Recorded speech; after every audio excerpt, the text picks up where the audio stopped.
Et la émouna, ça n'a rien à voir avec la peur du bon Dieu, la peur de la justice, la peur de la punition. C'est plus ça du tout. Je dirais. C'est atroce d'avoir la foi. Là, c'est vraiment la foi du charbonnier que le bon Dieu il va te punir si tu manges pas cachère, quoi. Il y a un truc qui va pas. Que je mange cachère parce que c'est une discipline que j'ai choisie, que je sais que ça va peut-être m'aider au niveau santé spirituelle, je comprends. Mais l'histoire de la punition, etc. Et quand tu regardes Internet, on nous bassine le tronc avec ça.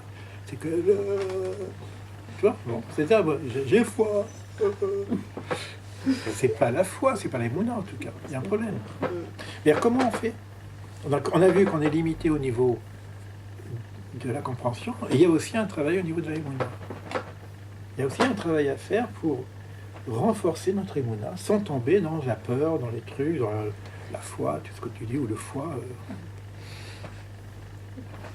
C'est la question de notre conclusion de la soirée. C'est tout le problème qu'a mis en exergue Pascal et les jansénistes par rapport à la grâce. Oui. Et c'est terrible parce que dans leur vision, on a la grâce ou on ne l'a pas. Et tu auras beau travailler, si tu n'as pas la grâce, tu peux faire toutes les disciplines, la lumière te sera toujours interdite. On n'est pas quand là. tu as la grâce... On n'est pas là. Quand... Voilà, ce qui est difficile à comprendre, c'est que nous, on a besoin de comprendre. Et on commence à développer la émouna, parce qu'elle se développe, c'est un travail.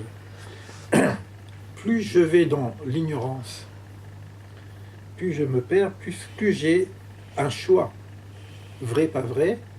Et dans le choix que je vais prendre, c'est plus moi qui va décider, c'est quelque chose en moi qui va dire c'est certainement vrai, mais j'ai pas compris. C'est-à-dire que je lâche prise de mon mental et je laisse une autre. C'est un supramental, la émouna. Hein. La émouna, c'est pas ici. Hein. Les gens, la plupart, ils mettent ici la émouna. C'est un supramental, c'est quelque chose qui est au-dessus du monde, qui est au niveau du kéter. Donc ça veut dire que je lâche prise au niveau de ma capacité de comprendre. Et à ce moment-là, il vient en moi une forme de luminescence qui est de l'ordre de ce qu'on appelle l'émina. J'accepte, j'adhère, mais j'ai pas compris. C'est-à-dire, c'est le Tzimtzum. Je fais mon Tzimtzum. Donc moi, je fais mon Tzimtzum. Donc je vais, et parce que je fais Tzimtzum, je me vide de ma capacité à connaître. Il y a quelque chose d'autre qui va me donner à être connu, qui est Emet, qui est ordre de la émouna. Et à ce moment-là, parce que j'ai vidé mon verre du connaissant, qu'il y a quelque chose d'autre qui vient se remplir, qui est de l'ordre de la émouna. C'est quelque chose de bien supérieur. Et on joue entre la capacité à connaître, la capacité à recevoir, la capacité à ne pas connaître, puisque plus on avance dans la connaissance, plus on est ignorant, ça tout le monde le sait. D'accord ? Mais c'est pas l'ignorance qui donne souffrance. Parce qu'il y a une ignorance qui donne souffrance, ça c'est le bouddhisme qui nous l'apprend. Hein, la souffrance, elle existe, non, parce qu'il y a l'ignorance, et tu enlèves l'ignorance, tu enlèves la souffrance, c'est pas de ça qu'on parle. D'accord ? Il y a une ignorance qui est de l'ordre de l'humilité, et qui s'installe en nous, qui renforce notre émouna. Et en même temps, pour arriver à renforcer la émouna, il faut aller au maximum de notre connaissance, jusqu'à notre limite de connaissance, pour arriver à dire « je ne sais pas, je passe pas, je sais plus. Je sais plus. » Tu retournes à émouna. D'accord ? Mais ça veut dire qu'il faut aller quand même arriver à « je ne sais plus ». Il faut arriver à « je ne sais plus ». Mais quand tu parles de Tzimtzum et de Rishimu, on pourrait dire quand on fait Tzimtzum dont celui que tu parles maintenant, on va caresser, on va aller à la rencontre de cette mémoire de Rishimu. Oui. Si l'ego est surdimensionné, on ne peut pas aller dans cette mémoire. C'est comme si on allait, on allait rechercher la mémoire de Rishimu chaque fois. Ouais. C'est ça le Tzimtzum.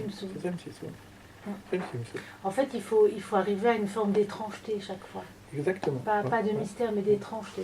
Comme quand on rencontre quelqu'un, il faut aller ça part étrange. Quoi, ouais. Exactement. C'est que dans le Tzimtzum, il y a la formation de l'être. Ouais. Il y a le Ani, je. Et dans ce Tzimtzum du Rishimu, tu transformes le Ani en Ein, en rien. C'est ça. Et tu rejoins le Ein Sof. Et ce Ein Sof, c'est le Kaf qui revient vers toi pour te réalimenter dans quelque chose qui n'est pas de l'ordre du mental, qui n'est pas de l'ordre de la gymnastique qu'on est en train de faire. Mais ça ne veut pas dire qu'on lâche la gymnastique, c'est-à-dire qu'on reviendra à la gymnastique parce que je veux encore augmenter ma émouna. Oui. Et pour augmenter ma émouna, il faut que j'augmente ma connaissance. J'augmente mon sens jusqu'à mon point limite. On parle de la limite. Tu retournes à l'humilité. Voilà. Je retourne à l'humilité, et c'est un cycle comme ça, etc. Donc on a tous nos limites, si tu veux, de notre connaissance, mais je vais m'atteler à la connaissance. Finalement, c'est parce que je m'attelle à la connaissance et que je vais jusqu'à la limite de ma connaissance que je vais arriver à lâcher prise de ma connaissance pour aller à l'imouna. Mais si je reste dans une connaissance moyenne, ben j'aurai une imouna moyenne. Il faut se battre contre son ombre. Son ombre, tu la rencontres rarement dans le grand public. Tu la caches. Donc c'est dans le désert où ça se passe bien. Donc j'ai besoin d'un temps de désert aussi. C'est sûr. Et de dessert. Peut-être bizarre. Allez, je vais me prendre un sandwich.